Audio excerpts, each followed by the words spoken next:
Well, everyone, welcome to our latest Behind the Glass Live from the wonderful Alexander's Prestige, where we are joined by a group of beautiful people. Give yourselves a round of applause.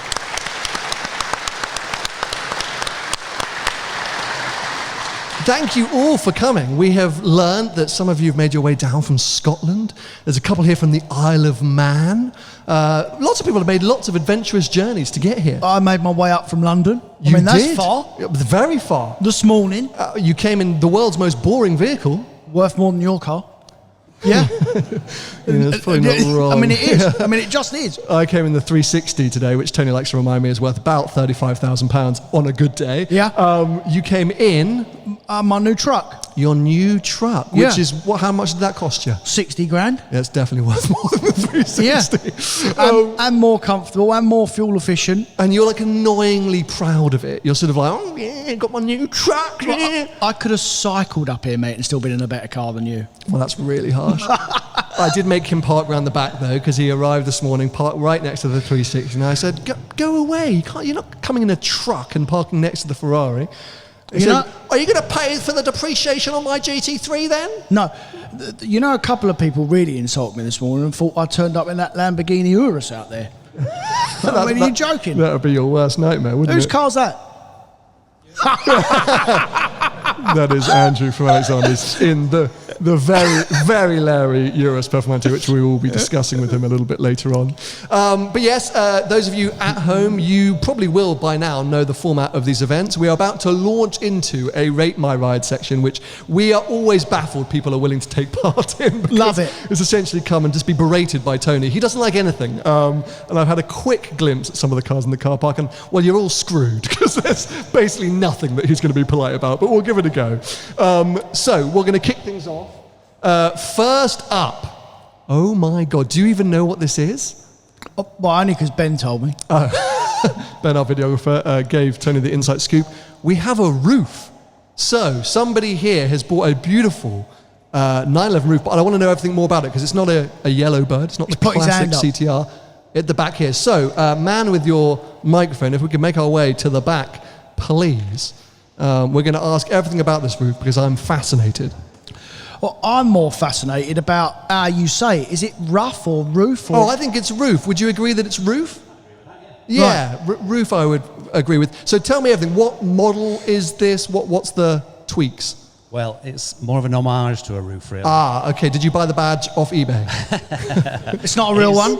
It's a 3.2 85, but a lot of roof bits on it. Okay, well that's fine. That's cool. It's not a roof VIN number though, so which is what everybody wants. You nick that as well. Because you know, roof is an actual manufacturer. They're not a tuning house or a modifier. They are a manufacturer in their own right. So you get, I say roof VIN numbers, but. I mean, aren't roofs like £500,000 or something? Exactly, yeah. So it's not, so it's not a real roof, but it's got a roof kit on it. It's got a roof exhaust, wheels. You didn't have to tell us. You could have just said, "Yep, it's a roof," and we would have gone brilliant. I like that you don't know anything about them, do you? I just don't know what to say. I mean, I don't know whether to go in on him or applaud him. Guess, just pick. Are you going to be nice or not? No, I'll be nice, I think, because the first one. I mean, I wouldn't drive around in a fake car, but each to your own. Thank you very much for bringing it. Next up, we have, this is very lovely, I guess a Sepang Blue R8, looks like a V10 Spider.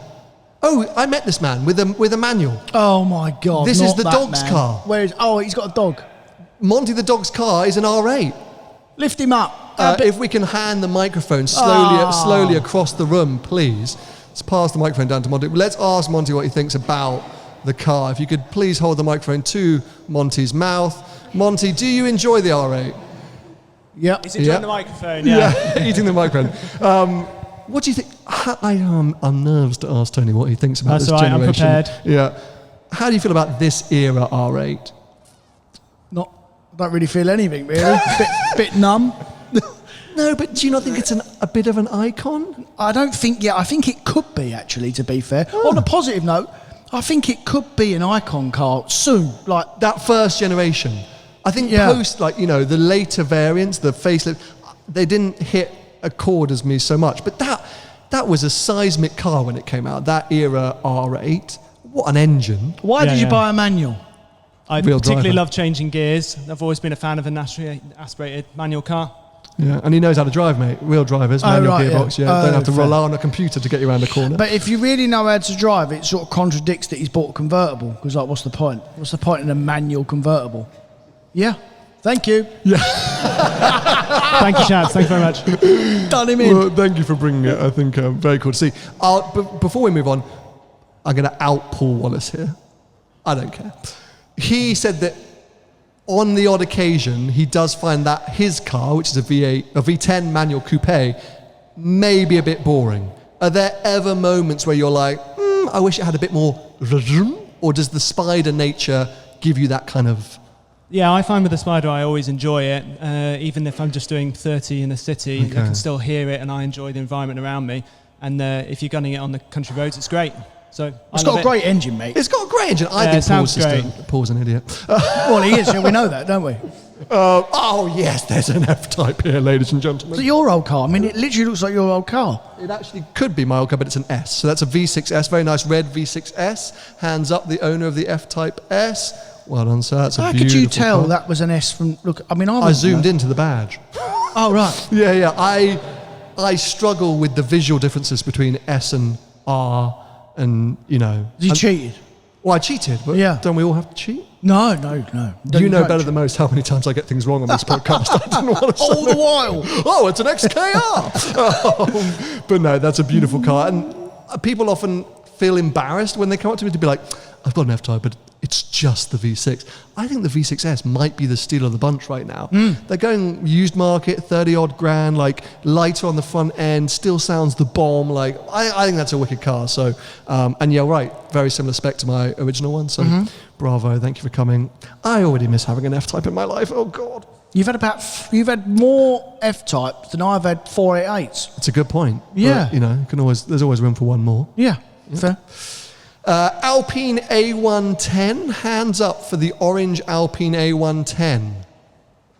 Nervously raises the hand. Like that he was. You can just pass the microphone over, but no, he's running it over. That's very kind. I want the microphone to come to you, sir. I'm afraid we've got questions to be answered. So is this a A110, A110S? Yeah, S. It's an S. Okay, I think that's important. What did you have before this? F-Type. Ooh. What are you going to say now then? Yeah. Why? Wanted fun? And you weren't having fun in the F-Type? No. Let's move on, everyone. I mean, I do like an Alpine, but I'm just struggling to be your friend right now. I mean, it's a great colour. Let's leave it there. What do you think of an Alpine A110? Terrible. Okay. You must like the colour, Tony. Did you like the colour? The Well, it was all right, I suppose. I mean, yeah. I mean, You're trying to eke blood out of a stone right there. You must like the colour at least. Come on. I have had an orange car before.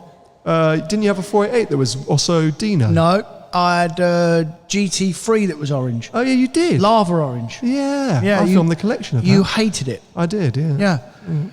How times changed. Yeah. Anyway, well, thank you for bringing the car. I fear you may have made a bad decision. There's a Civic Type R. I don't know my FD because it's just not my world, but it's an old one. It's a 52 plate silver Civic Type R. This is the hot hatch version of your 360. Makes loads of noise, don't go anywhere. It's literally your 360 in a hot hatch. Well, then it must be a fantastic car. Have you already got the microphone? You do. Okay, so please let me unembarrass myself. What is the model? What is this? It technically classed as an EP3 Type R. Correct. EP3. Okay, fine. And this is a 2002 odd model year? Yeah. Is this regarded as one of the great modern classic hot hatches? Yeah. I'm seeing a lot of people nodding. Thanks very much, everyone. I would agree. It is fantastic. How long have you had the car? Jan 2020, so 3 and a bit years. Okay. And is Tony right? Is it a lot of show no go? Or For me, on British B roads, that's all I really need, to be honest. you're probably right. Yeah, 200 horsepower for a British road is all you need. I think that's one of the better looking generations of Civic. You know, like that era of Focus. Like they're like pretty boxy hot hatches rather than what Red we've van. ended up with, big saloon-looking hot Yeah. hatches. So yeah, I mean, I unfortunately, it's not a world that I know much about, but I appreciate that. The being here. Hondas have always been historically one of the best hot hatches to drive, full stop, right across the market. The Even latest now, generation Type R's are unbelievable. all so, the generations, they've always been good to drive. yeah. Big thumbs up. Thank Just you for bringing it. really slow, that one. Well, speaking of really slow, Toe, no, here is a 930 Turbo. It's faster than your car. It's much faster, and actually it's lovely, but I was just trying to get ahead of your negativity. Now, we were speaking before. Where have you gone, Mr. 930 Turbo? 930 Turbo? Hands up. Yeah, he's right there, at he the is. back, yeah. He was doubting himself for a second. He's like, I'm going to stay quiet, but no. Because we had similar experiences today, basically wondering if we were actually going to make it. Both of us driving red cars going, will we get to the event? Who knows? But you made it. You're here. It looks glorious in the car park. I think you've got the right spec. Are you equally nervous as for your journey home? No, very confident. Yeah, he says that now because he's on microphone. But Oh, it's quite a cool car. I think 930 Turbos are wicked cars. Is it nothing all boost? Is that, I've never driven one. Yeah, very much so. 3,500 revs and the boost kicks in and then, yeah. It's literally what I said to him. Yeah, quite scary when it kicks in or very controllable? It depends however you are with your foot. Okay, So fine. it can be quite scary, Yeah. but it's not as bad as everybody makes out.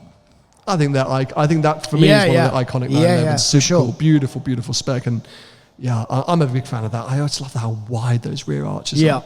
Well, thank you for making it. Very nice DBS, silver or grey DBS. Hands up, it came in the DBS right down here at the front. Is that a manual car? It's a manual car. Okay, we're going to bring the microphone down to you. He looks like an Aston Martin owner, you do.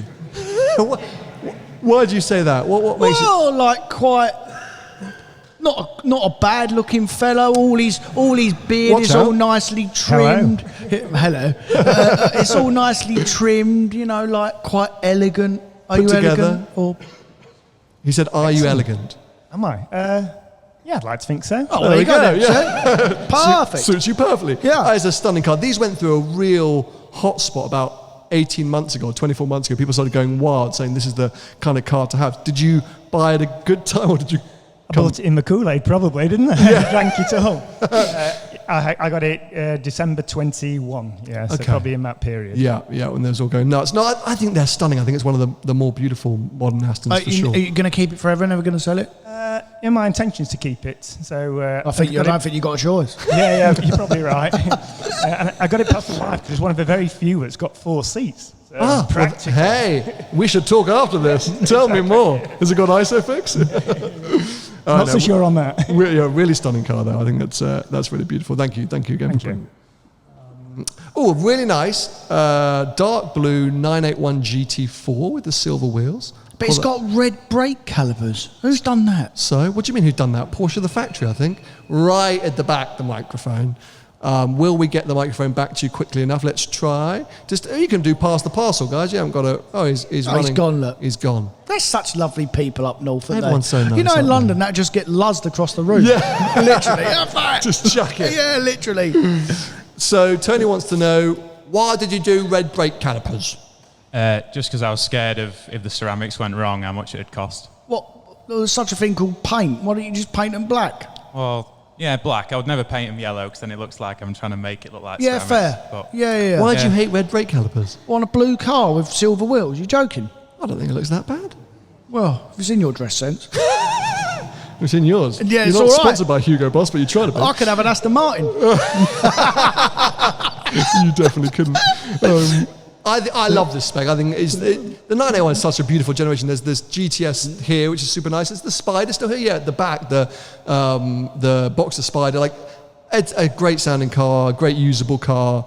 I say it's the Alex Penfold spec because he has a similar one, and he's done like must be approaching 100,000 miles on his car. And yeah, he had it. He went to America in it took recently. it to as well, I America, think. yeah. Proper adventures. So How did he get across the sea? he drove Oh. it. Drove Just it over- skipped, yeah. They're fast, those cars, so you just give it enough of a run up. 981. Yeah. One. They're not fast, mate. Flip it out.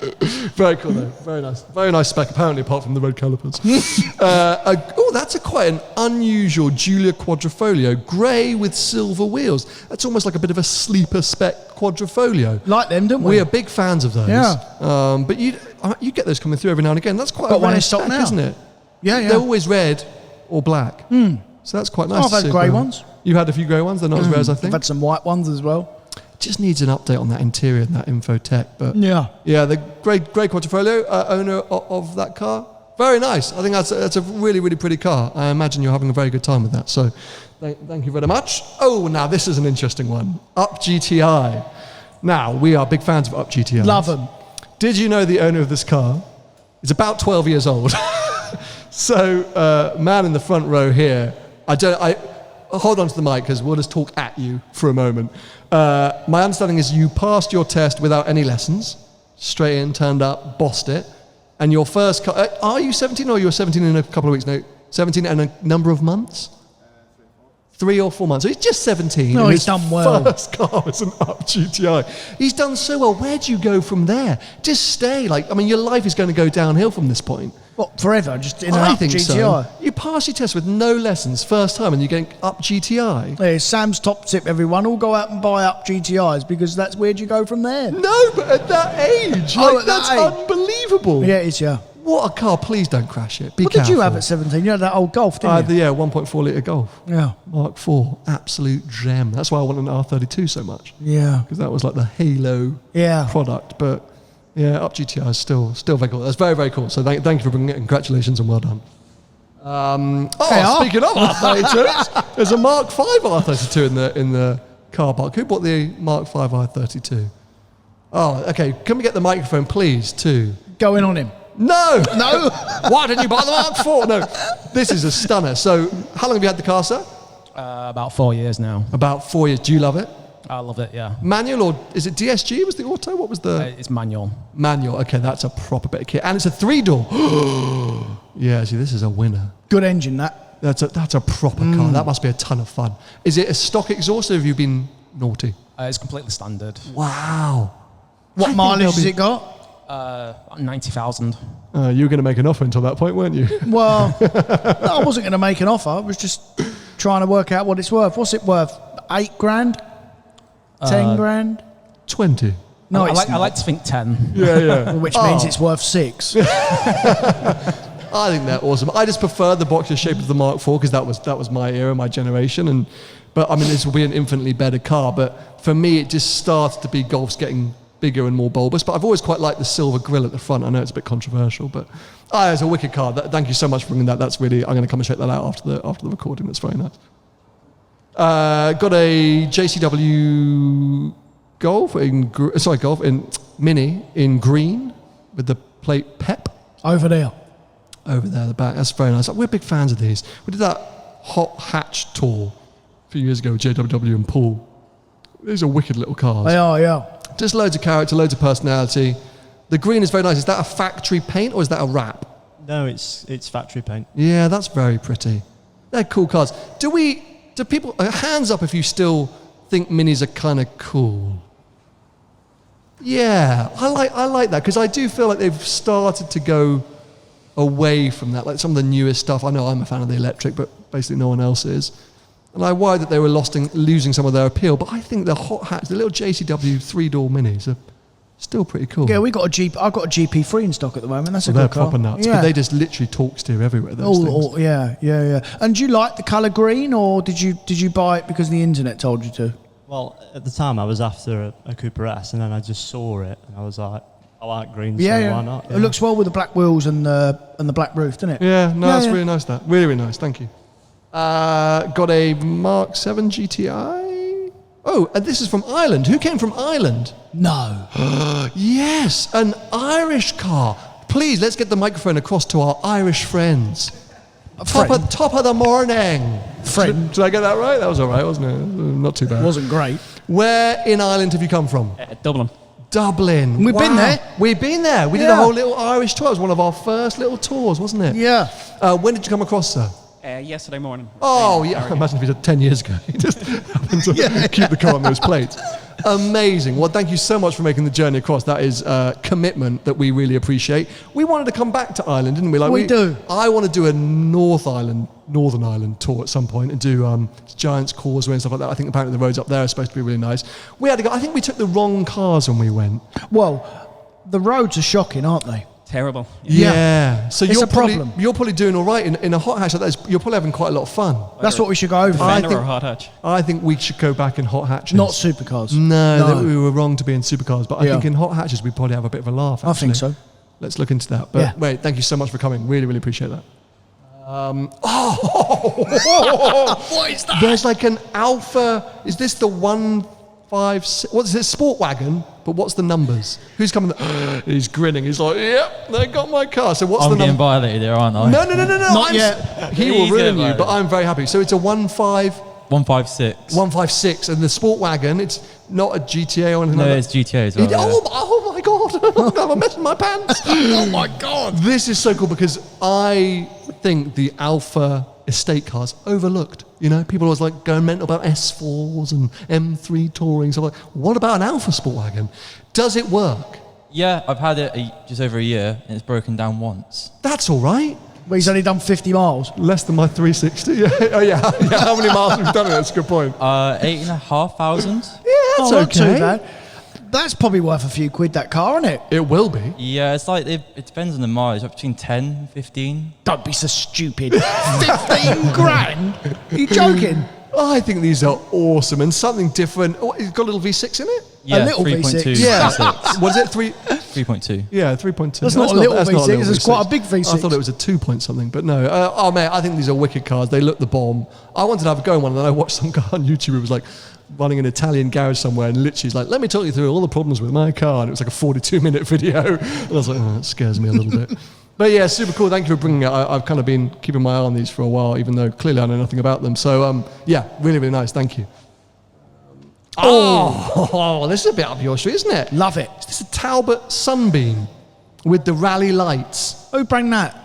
Hands up. Oh, here at There he the is. front. Okay, so we're going to need to know a lot more about this. This was the Lotus Talbot Sunbeam, and is it?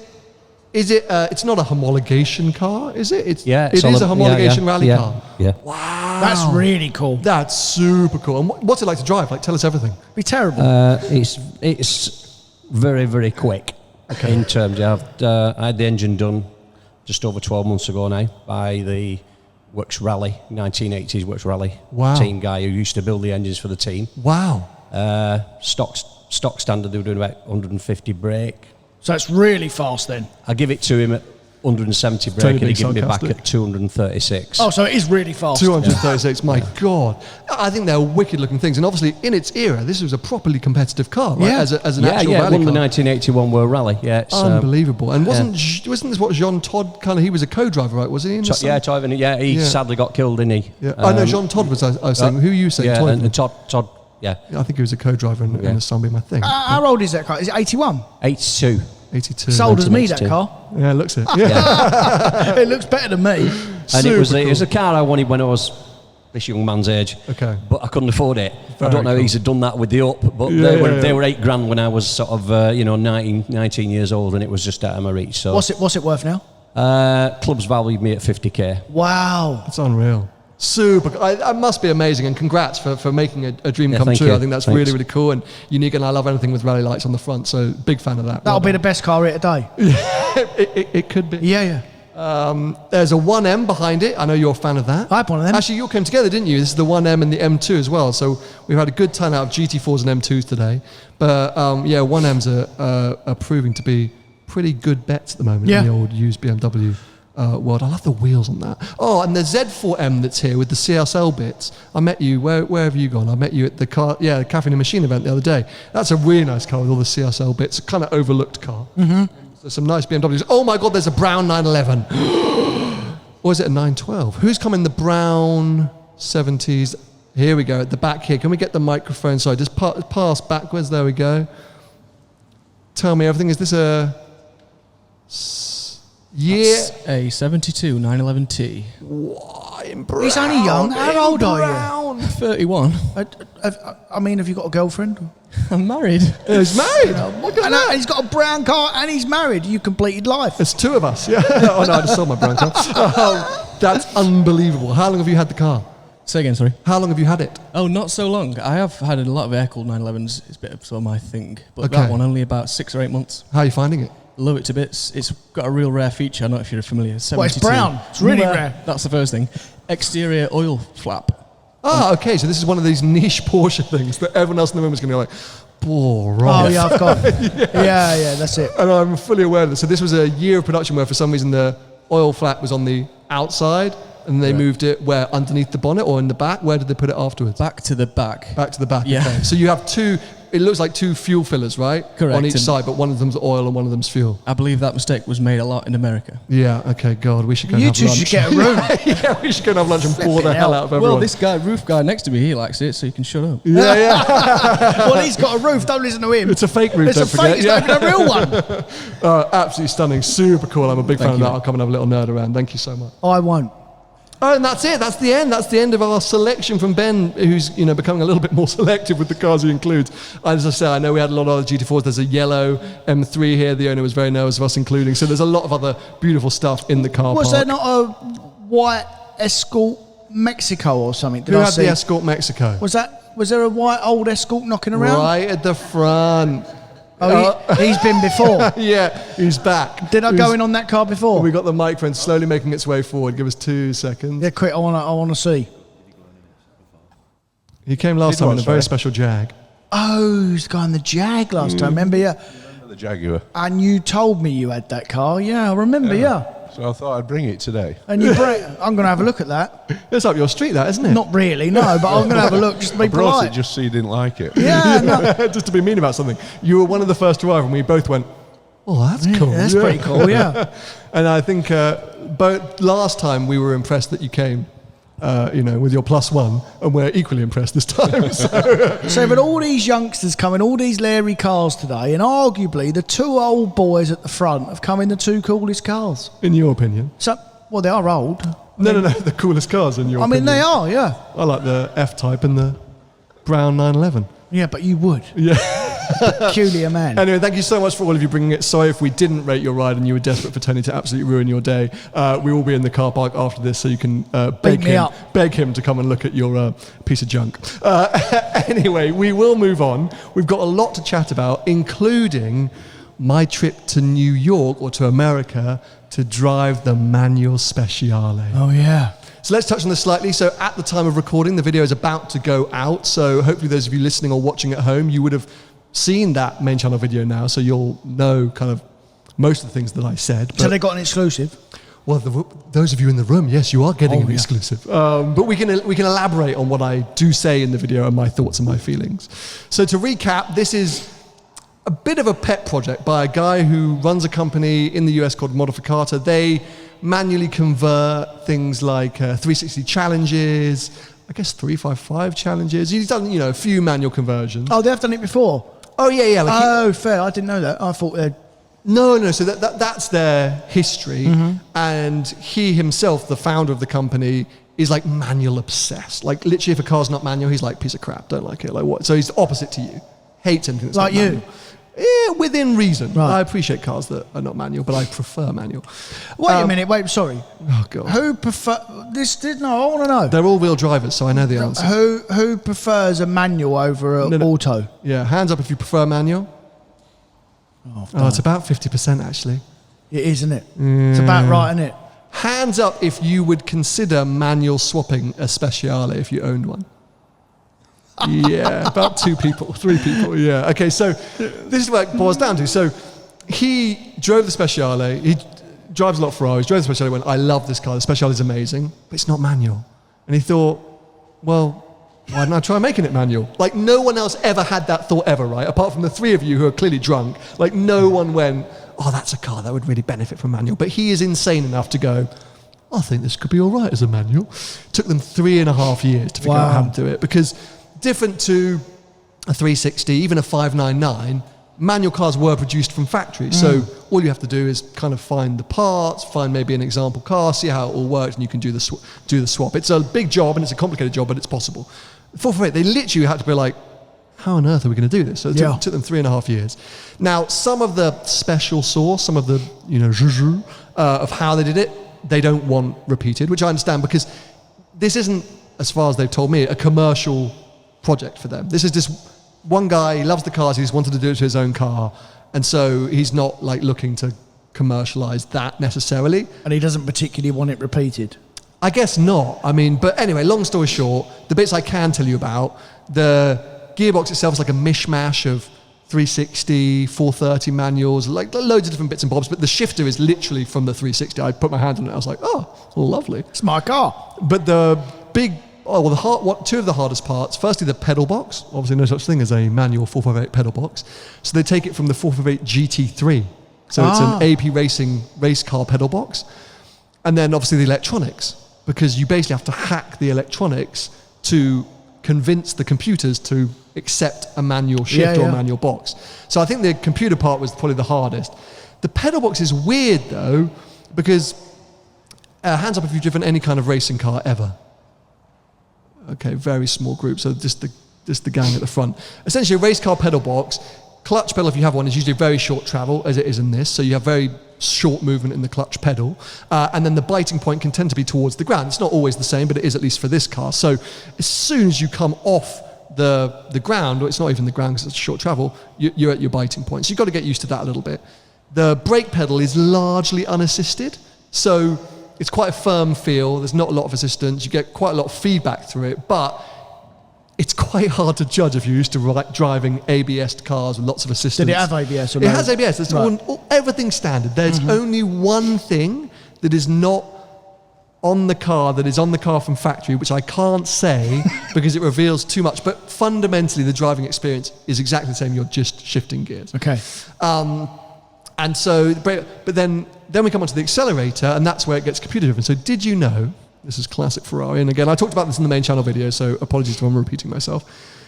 The computer of a Speciale doesn't really allow the driver to maximize engine output, because Ferrari don't believe that the driver knows what he's doing. So long story short, what they discovered when they got into the computer system is that if you go full throttle on a Speciale, Ferrari go, no, idiot. And they slightly control that so that the initial response is a little bit more linear, a little bit more controlled. Do it through the torque, right? They do it through the torque, so they protect the engine a little bit, but also make sure that you don't end up in a tree. Now, that is unnoticeable in a standard Speciale because it's also teamed with the gearbox, the torque, the delivery, so it feels super responsive, super quick. Yeah. But actually, it's very controlled because if it was just raw throttle to engine, crash, we're all dead. But obviously, the minute you take that gearbox away and you're manually in control, if even in neutral, but especially when you're up and running, you blip the throttle, the response feels quite slow. Like you kind of have to really, like almost double rev it up, like really get into that throttle to get the revs to climb. So it feels like it's a slow flywheel or something like that. So it means rev matching quite hard. Like, especially if you're heel and towing and stuff, like you have to really mash the throttle to get the revs climb high enough because you're shifting gear at 5,000 or 6,000 RPM. So you go, ah! If you don't get it right, the car is like, you idiot, and literally wants to kill you. I can imagine. Because it's so highly strung and everything's working in tandem with each other, you have to ensure that the revs are always matching perfectly. It feels, therefore, like an old 60s or 70s cars where you've got to really make everything work in tune together. When you get it right, it is one of the most visceral and exciting experiences in your life. So that means no. 60% of the time, you will get it wrong. Yeah. Even the owner, who is obsessed with manual, drives manual non-stop, and is an unbelievably good driver. He's like, oh yeah, I fluff it up like all the time. And so this is the bit that you'll like this story. I'm driving on this big, fast, flowy section. The car's beautiful. I'm shifting. I'm like, this makes sense. Everyone, manual convert Speciale's best car in the world. This is so exciting. My heart's beating out my chest. And Matt Farah, Smoking Tyre, had given me a road to drive on. So I turned off onto this road. It is the narrowest, tightest, up and down kind of road you could imagine in your life. And it had been wet all morning. So like after the first 2 or 3 bends, I'm like, already thinking, Was you on your own I'm or going to was you die. in the At this car? point, I was on my own because I'd flown off. I said, I'm going to go check out the road. I'll come back and meet you here in 10 minutes. Yeah. Off I went. And I went up over a blind crest, kind of flat in third, and it was a hairpin over the blind crest. Uh-oh. Slightly downhill. So I think, so I go for second. Flapping? Full on flapping. I mean, you're in a Speciale flat out, and you've gone over a blind crest. It's downhill, and there's a hairpin in front of you. You've then got to take your hand off the steering wheel. I'm thinking death. So I go to mash the throttle, heel and toe, don't get the revs high enough. Oh my Go God. for second, pull off the clutch, rear axle locks. Oh my God. So I know this is the closest I've come to crashing in my life. The car literally goes, I'm going towards this hairpin, like, I'm on the other side of the road. The front end is like, I'm past 90 degrees. Like, I'm just basically lost it. But my ninja-like car control comes somehow to fruition, and I'm like, somehow end up straight, and I go, well, I love this car. It's the best thing in the world. It's nearly tried to kill me. I want to drive this for the rest of my life, but instantly have to slow down. So, well, you probably weren't going that fast in the first place. But I was going faster than you could ever go because I'm a real driver with a manual bolt. It's one of those things that I think it's an unbelievable experience. In the video, I say it's closer to a Carrera GT or an F40 than a modern Ferrari. Is it necessary? No. Are you going to get the maximum out of the car? Nowhere close. You have to be someone who is such an unbelievably talented manual driver that you have the confidence and the cockiness and the balls to just be flat in a Speciale and then know that you're going to nail every single heel and toe. Yeah. And I drive a lot of manuals. I feel fairly confident in my abilities, but this was almost too much to me to be going fast in the car. At slower speeds, it's bloody lovely, but Speciale speeds, it's a sort of weird one. It's a shame. I think we probably all realised it wasn't going to be maybe that great. No. But it is. It's just really hard to drive. And I think, therefore, probably just get a standard car. It's probably not the right car. Well, you ain't got a choice. You've got to have the standard car. Yeah, because no one else is doing a manual conversion. No one else is going to do a manual conversion. And it was probably more special because it's the only manual in the world. That's I'm probably sure why someone it's else more will try. Now that it's out there, someone else is going to give it a go. I don't think many people are going to do it better than these guys because of what they know, the level of work they've done, etc. But I don't know. I want to love it. There's parts of me that loved the experience, but I definitely didn't think, I want a manual Speciale. Yeah. What it did make me realise, and in a second we're going to bring Andrew from Alexander's up here to have this kind of conversation, is that for me is almost the last era of Ferrari that I actually think I really lust after. Because I spent the whole day in that Speciale going, this is just cool. Like, Speciale is just a vibe. And having a manual does feel like a different era. It feels like a really raw analog experience in a Ferrari, which is missing in something like this 296. I adore the 296. It's unbelievable. But I've driven it a few times and I haven't actually gone, I would buy one. Whereas that Speciale, as nuts as it is, I'd be like, screw it, if I had all the money in the world, yeah, I would have one. Got a manual one. Yeah, because it's of a different era. And so anyway, let's welcome Andrew, everybody, please, up onto the stage. Please come on up. Where's the microphone, by the way? Yes, thank you. Come and sit with me. Thank you so much. Yeah, come and sit with me. Let me pass you that, sir. Has anyone got any sunglasses? Because look at these trousers he's got on. If you don't know this about Andrew, he does like a colourful Bouncy, pant. aren't they? Yeah, these are bouncy and they feel slidey. Anyway, welcome to the stage. Thank you so much for hosting us once again. No problem, anytime. Lots of you will recognise Andrew from some of my videos, but also if you've been here to Alexander's before, I'm sure you would have known him because of his trousers. I've brought you up because between the three of us, I think we are all huge fans of Ferrari, Porsche and Lamborghini, but I reckon each of us lean to one of those brands maybe slightly differently. Tony, by your reaction, I could tell that Lamborghini was the one that you feel least connected to. Yeah. Well, I don't wear trousers like that. I mean, you like Lambo the most, don't you? Yeah, 100%. There you go. Oh, you would say you like Lambo the most? Yeah, I mean, as you said, there's good reasons for all of them, isn't there? But I think today, what is produced today, if I could choose, it'd be a Lamborghini. And Tony, where would you lie at the moment?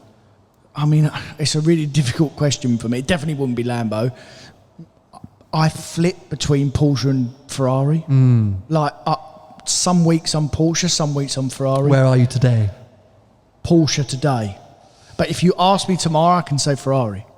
See, the thing is, this is where I'm conflicted and what I want to discuss. That Speciale made me realise Ferrari of today is actually not my choice. Like, I've been so lucky over the last 3 to 5 years driving every new 812 Superfast and 296s and Romas and everything, and they're all great. I don't want any of them. I mean, we keep talking about this replacing the 360 and what could be my next Ferrari. And the fact that Romas are the same price, if not cheaper, than Challenge Stradales, but there's very little of me going, oh, I want a Roma. But that's the newer, better car. But you like older cars. But not when it comes to Porsche. Fair. I like old Porsches, of course, Yeah, but yeah. actually the Porsches I would buy Are the modern ones. I love every modern Porsche that comes out. Yeah. They launch one which is in pink, I'm like, I want it. Like, I love them all. And Lamborghini, I keep saying, I think they're the last true supercar brand when you actually boil it down. Yeah, well, they're the last to keep the naturally aspirated engine, V10, V12. Basically, The only 3 one. models. Yeah, the last one to make a noise. I mean, that's the downside to things like the 296. That is a fabulous car. But the one thing that you want in a supercar is noise. And they're missing it. The Piccolo V12's not enough for you? Well, it's not. It doesn't sound like a mini V12. It sounds good. We're getting used to it, aren't we, Cooper? But Do it's- you prefer older cars or newer cars in general? I want newer cars that Yeah. sound like older cars and feel like older cars. Now, Yeah. Have you considered a manual Speciale? It's not a new car. Oh, calm down. Okay, so where do we sit on this? You've had modern Ferraris. Thank you. Congratulations. But you have moved away at the moment. Yeah. You are more Porsche. You had the Today. 296 coming. You cancelled it. Yeah. Why have you moved away at the moment from modern Ferrari? It's not that I moved away. It's they haven't really got anything at the moment that I really fancy apart from... yeah, but that's why today I'm Porsche. Because they have something I fancy, and that's why I've got a GT3. But when the special version of the 296 comes, I will want that, obviously. And I probably will get a 296 or another Pista or whatever. I'm not discounting Ferraris. And overall, Ferrari is still my favourite brand. If I had to choose, and it's like choosing between your children, but if I had to choose, I would still lean Ferrari over Porsche in general. But at the moment, I love my GT3. Yeah, I mean, cut me and I bleed Ferrari. I've said that for a long time. That is my brand. But at the same time, as I say, my ultimate test is looking at the used market. That's what I'm doing right now. I'm looking at circa 150 grand because I keep saying, I want to upgrade to the Stradale and going, well, what other Ferraris could I get? And really, anything that's newer than a 458, I just kind of discount. I mean, 488 I like as well, but I don't know. I just feel myself moving away from the newer products. Where Lambo, for example, you're right. You know, they're still a little bit mad. Yeah. But they always have been, though. But they've stayed true to... I think that's the fact they've stayed doing it. They're the last one to give up, aren't they? Yeah, they're just, they are still poster cars. Where I feel like Ferrari have changed their business model slightly, where they're selling cars to people they know they could sell them to. Roma, as an example, we spoke about it when we came up here. Roma was a way into a pure sangue. Let's face it, for the majority of the world, most people said to buy a Roma or a 296 or Roma and a 296, whatever. That was an entry car that you bought because you wanted something else. And now the market's being flooded because people are going, well, I can get rid of that car. Do you know what a shame that was as well? Because they made me buy a Rover, and actually I drove it and I thought it was fabulous. Yeah. Because it actually still was a V8 with the starter button, and it actually was a great car. Yeah. And so what you're saying is that Ferrari's not a poster car anymore? I think it's still got to be a poster car. I think the brand is a poster brand. I think people still aspire to own a Ferrari in their life. But I think there's something going on at the minute where, whilst their products might be the best, I would say the 296 is arguably the best modern day supercar on the market. I don't know if it still has the emotional connect. I think the reasons for buying it are different. Maybe I'm wrong. Maybe I've got a different connection with Ferrari, but... That's now like a 911 Turbo. There we go. It's an everyday supercar. You don't But get they in all on are us. now. Yeah, you don't get it. Not The Lambos. hairs racing the back of your Apart neck. from I remember STO. first driving a Ferrari, the hairs stand up at the back of you. That doesn't happen with Ferrari anymore. But I think an era that we're going into, isn't it? Yeah. But I slightly disagree with that. I think there's always a special warm feeling you get when you drive a Ferrari. But just sitting in and looking at the halls on the Have steering you driven wheel. the 296 for long? 20 minutes. Yeah. Not long enough. Yeah. But, I just in general, like when you get in a Ferrari, before you even drive it, when you get in a Ferrari, there's a special feeling you get. It's a bit like getting in a Range Rover. Same thing, you know. There's a nice warm feeling you get when you get in a Ferrari or a Range Rover or something Or a like that. Jaguar. Not really a Jaguar, but I tried. But, you know, like when you get in a Lambo, you do get that feeling, but you feel like a thug. Or yeah. Yeah, but in a modern day Lamborghini, when you start the car with a starter button, not a touch button like they are in modern Ferraris, It's fuming. you feel the connection because you're pressing the button. It makes a noise, and that's what you're not getting in modern supercars, other than Lamborghini now.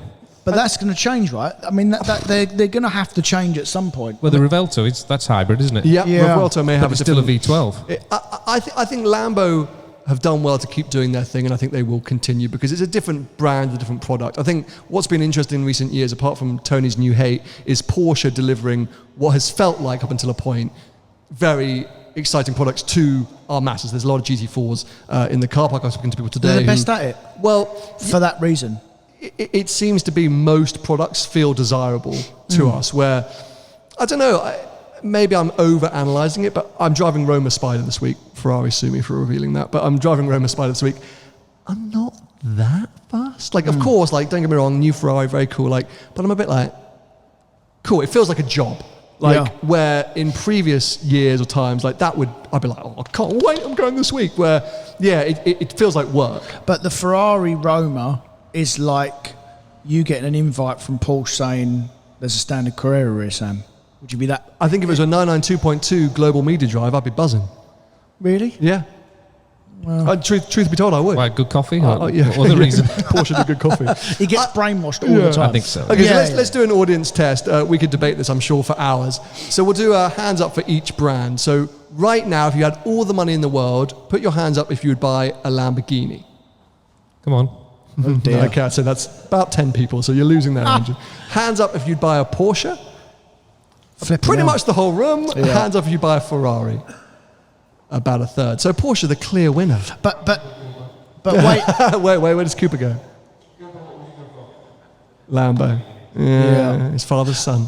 But I think a lot of people put their hand up for Porsche because they relate to it more as a brand as well, by the way, more than the Lambo and the Ferrari. Because don't forget, there's always there's an association with brands as well, and people have their perception of how brands are. Like I said, like you've got Larry trousers, you've got to have a Lambo. You know what I mean? And okay, I have a different question then. So let's say you have to buy a modern classic for one of these brands. So I'm going to say pre-2010.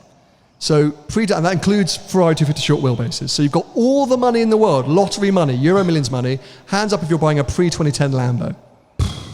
Less people. Tash, come on. Like 2 people. Oh my God, a Gallardo. Okay, hands up if you're buying a pre-2010 Porsche. Significantly less people, about a third. Hands up if you're buying a pre-2010 Ferrari. The whole room. So there we go. My point is proven. I am the winner! Can I ask another question? Yeah. What did people have on the posters at the walls? Posters on the bedroom walls.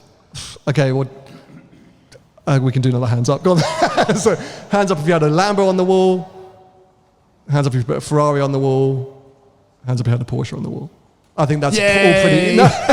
That's all pretty even. But I think my point reigns true that there's something going on that I'm not sure we can all identify in this moment, where Ferraris pre-2010 seem more appealing than Ferraris post-2010. And it's not to say the brand is diminishing. It's not to say the products are any worse. But something has shifted for sure, I think, where modern day Porsche products are more appealing to the majority of us, or at least the people in this room, than modern day Ferrari products. And it could be a price point thing, it could be anything. I'm not nailing down what it is, but I do think something has shifted, and apparently people agree with me. So, Andrew, thank you very much for joining us. Thank We're you. now going to switch to the Q&A. So if you just hand the microphone just to somebody to hold it in the front would be perfect. Everyone, give Andrew a lovely round of applause. If any of these cars in the showroom or outside are interested today, go and chat to him. He said he'd be doing 5% discounts if you quote BTG. No. 5? Yeah, not much. No. So we come to our Q&A section. So hopefully you've had enough time to have a little bit of a think of what you want to ask us. We never turn a question down. It can be boring or really interesting or really controversial. We'll just cut it out if we don't like what we said. So please, hands up. We will get the microphone to you. Straight across here was the first hands up. So yeah, if we could just pass the microphone across. What I will say as a nerdy technical bit of information with the microphone, if you could please hold the silver shaft and avoid the black bit at the bottom because it sometimes interrupts the signal. But anyway, question please, sir. I'm in an exciting part of my life. I'm 21, don't have a house. I can spend all the money I want on a car at the moment. Just been promoted, so all good, got more budget. You live up north? Live up north, so yeah. Lovely roads. Good Yeah. roads within an hour. I've got 40 to 50 grand to spend on a car. Right, can't be an M2 comp. Has to be automatic. My dad had an M2 comp, so it's already been done. I mean, bloody hell, we could be here for a while on this one. What do you think of a Toyota Supra? Nope. No. I'd rather set fire to myself. But would you... Again, though, it's like, I want to be smart with my money. Cayman. This Boxster GTS. Yeah, get a Cayman or a Boxster. He What are you doesn't want shaking it. your head He for? wants something a bit more unique, something a bit different, something that makes him feel alive. If I was to get a Porsche, it'd have to be a 911. I couldn't...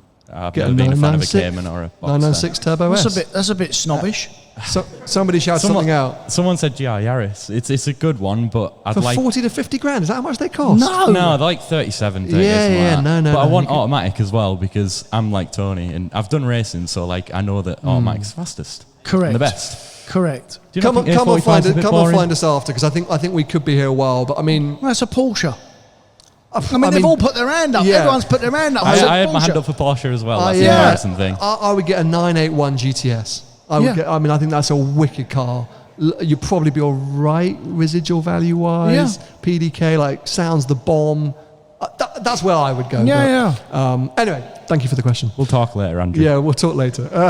Next up, let's go across the room. Here's a gentleman in a pink jacket. I like your jacket. Wow, that's great. It's a bit of you, that that's jacket. That's a bit isn't of it? me. What a fantastic...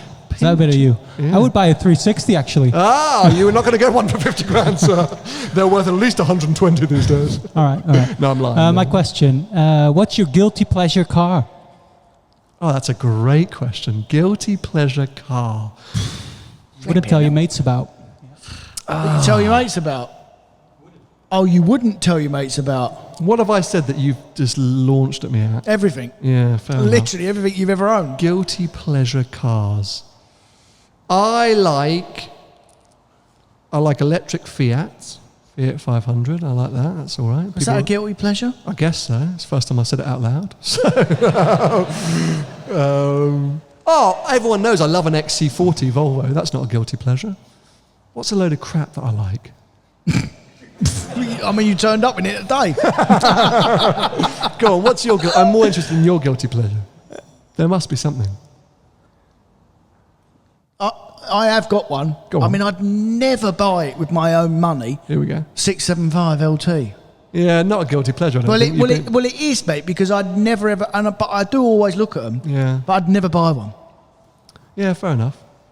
Is there anything else worse? No, I mean, great question. But on the spot, I can't think of anything that's more... I used to always like the Fiat Multiplas. What were the ones with they had a little bubble underneath the windscreen? Yeah, that was a wicked little car. And I remember it was so... My mum went on a holiday once and it was a taxi and she sent a photo. I was like, oh, yeah. And I liked Chrysler Crossfires as well when they came out. They were cool. Oh, what was the Crossfire? Was that... Or you think of the Cruiser. What was the PT Cruiser? No, the Crossfire was the coupe thing. Yeah. That was a SLK Merc, wasn't it? Something like that, yeah. That was a proper pick. Terrible car. Thank you for the question. Next question. Let's come across here. Sorry, we're going to keep zigzagging across. Thank you so much. Honestly, look, he just wants to show off his jacket. That shirt, oh, that's brilliant. Honestly. Oh, matching shoes, mate. You need to tell me where you get your clothes. That's amazing. Yes, here at the front. Hopefully everyone's watched the latest podcast because my question's going to be short. But Sam, did you have the pram? Yes, I did not have the pram. Last episode, there was a whole debacle where my wife thought she was stranded and we didn't know if I had the pram in the back of the car or not. I did not have the pram. I was correct. She still needed the car, so I continue my hunt for adding stupid cars to the collection. Next up, just right next to you, there you go. Just one for Tony about the M3 Touring. Is it a bit crashy on these UK roads? No, it's perfect. Is it? Yeah, it's good, mate. It's what? I just feel like you're going to defend that car for life now. You've just decided you really like it. But when I defend the car, that means it's a proper car, mate. And yeah, not like but I feel like you in defend in a year you'll sell it and you'll forget. You'll be like, think about M3 Touring. It's a bit crashy. You said that to me about the Pista. Yeah, you haven't gone off the pista just Well, because I'm yet. not going to, and I won't go off the M3 Touring. It's a mega car, mate. Yeah. Honestly, I would agree from my limited drive. It's firm but not crashing. No, it's not bad. You know, even my wife was like, "This is the ride's fine." It's not like she's an the AMG quickest Merc, person to rip it basically. apart. They're terrible AMG Mercs. AMG Mercs have been crashy. Yeah. Thank you. Just behind you. Thank you. I did something pretty stupid yesterday. Brilliant. You've done something pretty stupid today. You come here. I managed to lock my keys in my car. Oh, dear. Wow. Have you ever done something similar, or what's sort of your most embarrassing moment? No, I'm not that silly.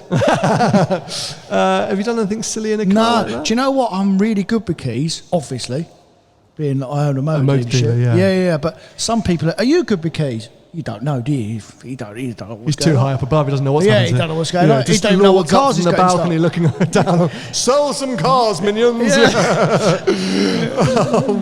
But there must have been some mistake. Have you lost a V5 before? Well, probably. Mate. Yeah, there must be some things that you do. I mean, there's lots of things I do. Yeah. But no, I've not lost keys. I'm really quite good with keys. I lost my garage blipper for the GT3 two or 3 weeks ago. Called the insurance. I've lost the garage blipper. I can't get the car in the garage. Can I park it in my neighbour's driveway for a couple of weeks? Nope. So I was like, what? Like, no, we won't insure it. I was like, oh, well, I park on the street. They're like, nope. Well, what do I do? You shouldn't have said anything. You shouldn't say anything. But I hate insurers. I hate insurance in general. If that car had been nicked, and in London every single car in the world is getting nicked, so there's a high probability it could have been. They would have car said was it? The GT3. Oh, they would have said it was parked at your neighbour's, which is essentially your house, which is not where you tell us it's parked overnight, so we're not going to insure you. That guaranteed that's what would have happened. So Parked down the road. So I dumped it at Windrush. Yeah. Should have. I can't hear you. I should have spent the home link for it. Yeah, no, that would have been good, but I rent the garage off a random bloke I found on Gumtree, so that's the life in London. Anyway, next question, hands up please. We're going to go across here. Man with a fantastic haircut and a nice beard. I like this Q&A. I like this Q&A bit. Q&A is always fun, isn't it? Yeah, it's always good. We should do a Q&A only episode. Yeah. Just a question for both of you. I'm driving a X3 M40i at the moment. Great car. Respect to yours, just without the pan roof. Okay. Oh, you've died. I know, yeah. Would you have that other Macan GTS, do you think? I know you've had the D, but...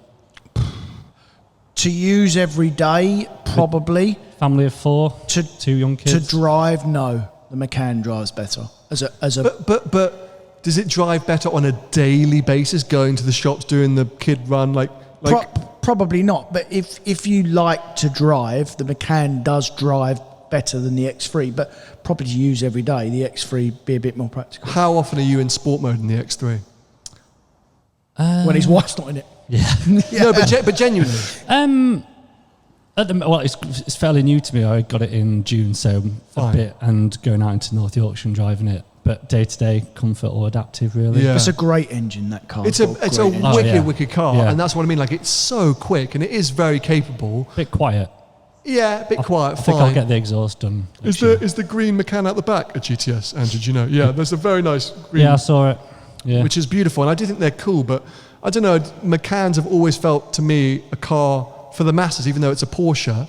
I feel like that X3 just, I don't know, I connected with it more. So I would say stick with the X3. The X3 is definitely better value. Yeah. For sure. Yeah. Cool, thank you. Well, good luck with the decision. Thank you. Just to your side there, coming to, I'm just going to call you Monty's owner. Or just Monty. Thank you. Yeah, well, that's Monty. One for Tony, although Sam, I'd love your opinion as well. Tony, you've said before that you always prefer newer cars and they're always making progress over the previous models, etc. Is there anything you personally miss about older cars that isn't made anymore? No. Not one thing, mate. Not one thing. And it's not an agenda against old cars. I've had all the old cars. I've laid on the floor, I've got dirty, I've broke down, I've hurt me finger. You know, like I'm not interested. I'm just not interested anymore in old cars. What about sound? What about it? Engine sound, exhaust sound. Do you miss that? All I want to do, in general, if I'm in a car, I just want to go fast. I could not give a toss. Should get a Rimac then. Yeah, I could do. Yeah. No, you wouldn't. No chance. Yeah. So I want it to work, and I want to go fast in it, which is why I don't drive a fast car in this country because I get nicked. Sam, anything you miss the most about older cars? Oh, he's Like, got you still one. drive them, but Yeah, I miss the connection, the character. I miss the feeling of involvement. I think new cars are unbelievable and so capable. And yeah, that 296, I mean, I literally wouldn't...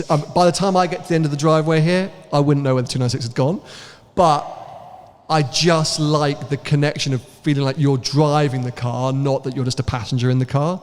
And Tony will argue you can get the maximum out of it, you can push later, blah, blah. But I like thinking, well, can I make that braking zone? You know, where obviously with these new cars, you can just push them so hard because you're never getting close to that limit. You're never approaching the car's capabilities. Where in an old car, maybe it's the same as true, but it feels like you have a more tangible, direct involvement. And I like the smell of old leather. I just like the smell of old leather. But anyway. Thank you both. Thank you. Next question. Just behind you there. Thank you so much. Yeah, so last Sunday I had probably one of the worst drives I've ever had, where it took us 5 hours to do 9 miles. Oh my God, where were you? Got an electric car? Going from South Shields back to Newcastle after doing the Great North Run, which is a half marathon as well. Wow. So yeah, question to you guys, what's your worst car journey ever, whether that be that you were particularly hungover, whether you broke down, traffic, yeah, whatever. The worst journey I ever had, there was a pit. I was in the car with him. Oh, I knew it. I knew it. When we was on that stupid Melia thing. I mean, Melia, still can't even say it. Same thing. Honestly, there was a point in that journey I genuinely lost the will to live. I mean, I was about to get out of the car. It was only the fact that I was in the middle of nowhere and thought, how am I going to get home? That I didn't just say, that's enough. We have spoken about this before, and I just wish you weren't as professional as you are today, because if I had captured Tony in this moment, this would have been viral content that I could have retired for the rest of the year. He was so angry. He just kept he would be quiet, arms folded. It's so red. And he'd just say things like, if I was here with my mates, we would have left by now. And I was like, cool. They wouldn't put up with this. Okay, well, we can't leave. We're taking part of it. He goes, Then he'd go quiet again. He'd be like, it's actually ridiculous when you think about it. And this went on for so long. And the worst part was the situation got worse. So I knew how cross he was and how fuming he was. And I just thought, we just got to get through this traffic. We just got to get through this traffic. And the traffic got worse and worse and worse. It was so bad. And the only way we survived is I turned the camera on. And it brought you out of your mood because you realised, crap, I can't appear like this on camera. As much as you are a moody git, you just knew that would have ruined it. I mean, that was a low point, and almost a low point for our friendship. Because I kind of understood where you were coming from, but I was like, don't bring us down. It's been a long day. Just don't ruin the mood, mate. We're still here. It's special. You're going to ruin this. It was only about 20 minutes on. I snapped No. It was about an hour and a half. What, was it? Yeah. Oh, You were right. just foul. I even offered to get you an ice cream. You went, an ice cream? What's that going to do? Well, I would have, mate. I wouldn't have turned an ice cream down. Are you joking? No, you did. Remember, I said we can stop for July last week. You said, if we stop, we're never getting there. Oh yeah. But that was that half? It was about halfway through, innit? Where we, and we'd got up at 5 o'clock in the morning, and we was in your car, and we'd What's already that got to do with it? Well, we'd already done 10 hours, and you went, there's only another 8 hours to go. I thought, flipping hell, please, just shoot me. And actually, weirdly, one of my worst experiences, I have a more recent one, but I'll use this one because it's contextualised, was actually around Mille Miglia as well. So we finished the event, I think most people know this. Tony bailed. So he actually left before the end of the event. So on the final day, you arrive at Monza and there's this huge moment and parade and you do a lap around Monza, there's massive lunch and it feels like the natural ending point. But then for some reason, there's like another 4 hours. Tony, I'm not doing that. I'm not doing that. I'm going to fly home now. So he just left. I left for a reason. I didn't. was going on another trip. You had no reason. There's a lie. No, you that's not a lie. It's not. You were like, I'll just go from there, mate. I'll bail. You just wanted to get home. Because I said we'll finish too late and there wasn't a late night flight by the time we got you to the airport. Oh, that was right, yeah. So he just said, I'm near Milan, I'll fly from here. Yeah. So he just sodded off and I was supposed to do the end by myself and I got to the unofficial finishing line and then there's this whole like, you know, come up on stage and we love you, we kiss you and Maurizia. But oh my God. And I left as well. I thought, screw this, I'm tired. So I didn't even go and get our medals. And I got to the Swiss border to get to my hotel and they had closed a tunnel on the Swiss motorway. And I sat for 3.5 hours, you don't know this, in standstill, in Switzerland, engine off, after 4 days of the Mille Miglia. They shut the tunnel, didn't they? They shut the tunnel. You did tell me this. Oh my God, I could have died. That was my worst experience. When I got to this hotel at 10 p.m. at night, they were like, oh, hello, Mr. Fan. I was like, shut up, give me the key. Yeah. So that was pretty bad. Last couple of questions, because we're running with things. So a little bit further back, there's a man right at the back with his hand up. We'll do 2, 3 or more, and then we'll wrap things up.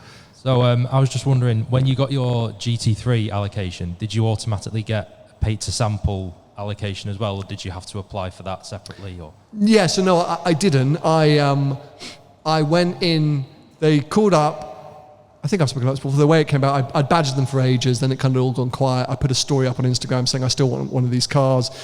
Dealer principal from Guildford called up and said, I didn't know you wanted a wing car, I thought you just wanted a touring. I was like, I will take anything.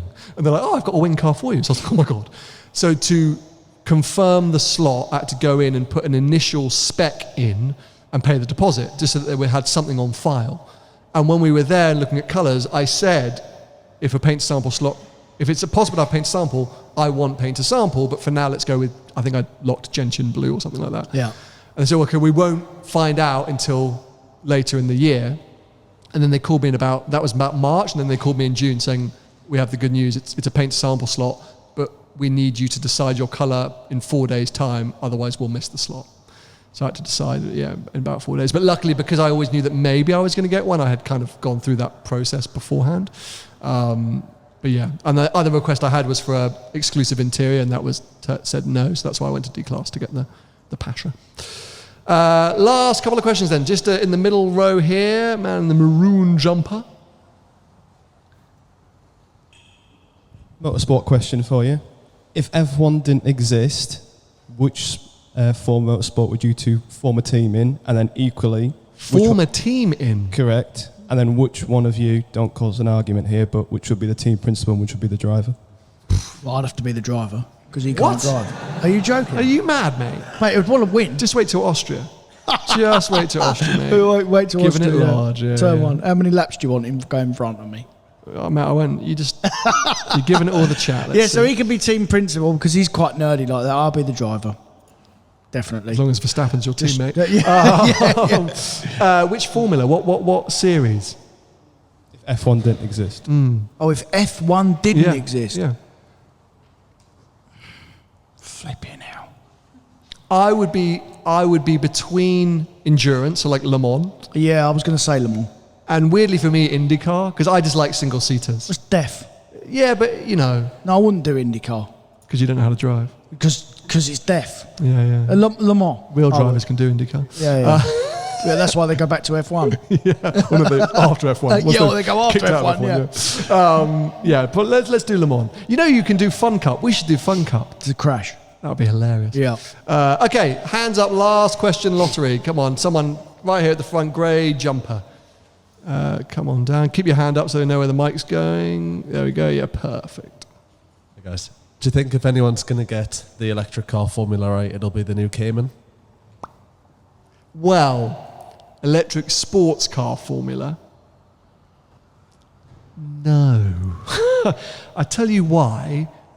If you look at the Taycan, it's not actually that great an electric product. I think it's a great electric Porsche. I really like it. It's probably the EV that I desire the most. but it's got fairly crappy range. It's not got the best charger. It seems to have endless issues. It's depreciated like a bomb. Still one of the best to drive, though. It's maybe the best to drive, Yeah. but there's not really been any other kind of engaging driving. So they're the only ones. You say it's the best to drive because no one else has really had a go. Like, if you think about it... Well, Tesla. No, but the Plaid, even then, you don't classify Tesla. Tesla is its own thing because the Plaid we know has brakes this big and power this big. So AMG products from Merc seem to be in a slightly different direction where they seem to be more focused on saloon and comfort with a bit of performance. But we haven't seen a Lambo, a Ferrari, a McLaren, a proper performance brand. Lotus maybe with that new, what do they call it? Emea? I don't know, I can't remember the name of it, but that new saloon Taycan rival, I would probably predict that will be a better engaging and better EV than the Taycan, I would say. So I think the Cayman could be good, but only if no one else does it. I just think that Porsche might be the first to take it on, but I just don't think Porsche have necessarily nailed EV infrastructure yet. I don't think really any of them have they? I disagree. I think there are some great EV products coming to the market now. They haven't nailed it, have they, mate? Depends what you mean by nailing. As a driver's car, no. As a driver's car, no. But as an actual thing, I think there are some very, very good EVs now. It's purely infrastructure is the issue now. The actual EVs get better and better. The range gets better and better. The cars, the quality, the thought process, the differentiation points. Like, the cars are good now.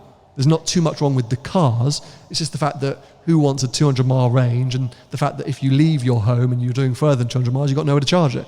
That's crap. But the product is good. Yeah, but good's not good enough. Okay, but the product is great then. What was the last EV you drove? Good question. Yeah. A couple of months ago, the Ioniq thing. Ioniq 5, but that's a good car. Yeah, it's a good car, yeah, but it's not as good as its equivalent ICE product, which is going to... Which is what? Which is going to replace. Which is what? Well, I would disagree. Why is it not as good? Because it doesn't work as well. Why not? What does not work? It's never going to work. You're just going to talk about range? I'm going to talk about everything. What doesn't work in the Ioniq 5? No, so what about the Ioniq 5 doesn't work as well as the ICE car? Yeah, range as well then. Okay, you said range and infrastructure. Yeah. But the car, the actual car, what is not good about the car? Yeah, but you can say that about a lot of different ICE product cars. One car's better than the So other. do you judge a car entirely on its fuel tank and MPG? If a car is great, it's because it's fuel range. Judge it on everything. Okay, so ignore the range for a second and judge Why everything should about I ignore Ioniq it? 5 for 2 seconds. Forget the EV, the range, everything. Is the Ioniq 5 a great car? But everything's a great car. All modern cars are great. They are, mate. I don't know what you're trying to... You're trying to get me to... You're desperate to ruin all EVs because the range is not good and the infrastructure is crap. Yeah. But... Correct. Therefore... You need them for it to work, no? Your M3 is not a great car because it has a small tank and won't do a good range. Therefore, undermining its ability to be a great car. No, that's... That's a good point, isn't it? Not Flawed really. you there. Why not? Why not? Why not? What's different? You can always tell, ladies and gentlemen, when he's getting excited because his levels go up slightly. He talks faster. Because I'm on to a point and I know I'm right. I know I'm right and you're stubborn and I'm determined to undermine you because here you have already undermined your own argument. You said the Ioniq 5, it can only be good because the range isn't good enough. Well, therefore, so can your M3 Touring because its range is also poo, and that's the end of it. It's not poo. It is poo. It's got a small tank. You can't get anywhere. You called me on that trip. Bloody hell, mate! I filled up 18 times on this trip. Yeah, because I was going quickly. Lucky I wasn't an electric car because I wouldn't have been out of charge 18 times. But the product is good. But every product is good. There you go. Good. Well done. Yeah, but it doesn't work. It does work. The thing is, you completely agree with me, but because you can't I don't agree. to agree No, with I me, don't agree. He does. He's getting angry, which I'm means getting he does angry because you agree. are contradicting yourself in your own argument. I'm not. I said to you, electric car products these days are good or as good as the ICE competitors. The actual product is good. I agree the fact that range is a consideration and charging infrastructure is bad means that owning an electric product is not that desirable. But the actual cars are good cars, are good products in comparison to a combustion engine. It's just the fact that you're thinking, oh, well, can I charge it? How far am I going to go? That's a bore. But it's also a bore when you have to think about, oh, right, well, I'll take the M3, but I'm going to have to fill up these amounts of times and all the fuel tank's running out on. Can I go up that Alps road because am I going to have enough fuel? That's also a bore. Well, no, because you can go up and down an Alps road. Okay, well, that was a silly point. But long story that's a short, really stupid point. Long story short, you're an idiot. I think we'll end it there because, as you can see, we'll end up punching each other at the end of this conversation. Thank you so much to all of you for attending. Thank you so much for your questions. We hope to see you back again. Just a reminder, if you're coming to our December event back here at Alexander's, the date has shifted. Most of you seem to know this, but some of you keep emailing me being like, can't wait for the 3rd of December. It's the 10th. So just a reminder for those of you at home as well, if you have a ticket, don't do that. I can't make that day. No, it's so annoying. It's no longer Sunday the 3rd of December, it's Sunday the 10th of December. I will send another reminder email, but we hope to see lots of you back then. Give yourselves a round of applause, you've been a fantastic audience. These chairs, mate. These chairs are dodgy, aren't they? Genuinely, thank you all. That was great fun. We hope you enjoyed it. We're going to just take 5 minutes to pack up some gear, so just let us do that, and then we'll come and join you in the car park to come and check out some of the rides we didn't review. Thank you so much, everyone.